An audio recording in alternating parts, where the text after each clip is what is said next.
איך לעשות מקרו בפורטנייט. נכנסים לגוגל ורושמים מקרו גיימר.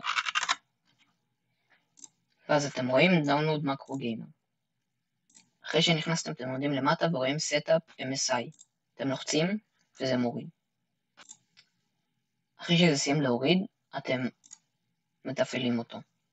אתם עושים ריפר מקרו גיימר ואז פיניש. קלוס. ואתם רואים את זה במסך הבית שלכם. הנה.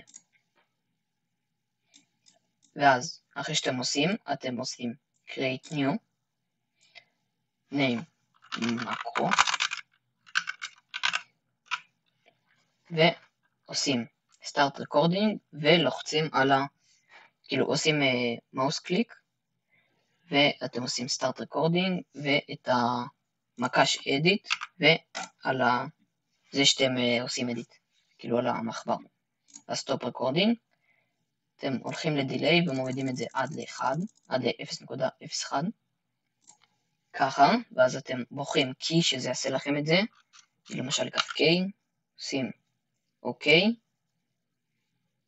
רגע, לקחתי את זה, נעשה מקור אחד, ואז OK, ואז run, ואז אתם נכנסים לפורטנייט.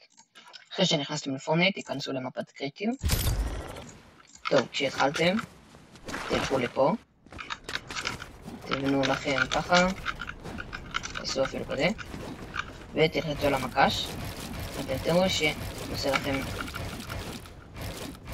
רגע, למה? בואו נבדוק.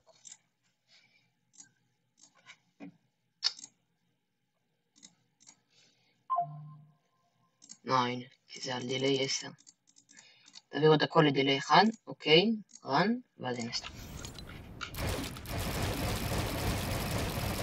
עושה לכם edit במהירות לא נורמלית.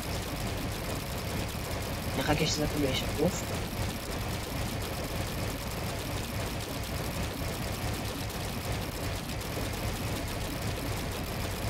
והנה, שקוף. בכמה שניות זה יהפך לשקוף. מקווה שעזרתי, תנו לייק וסאב.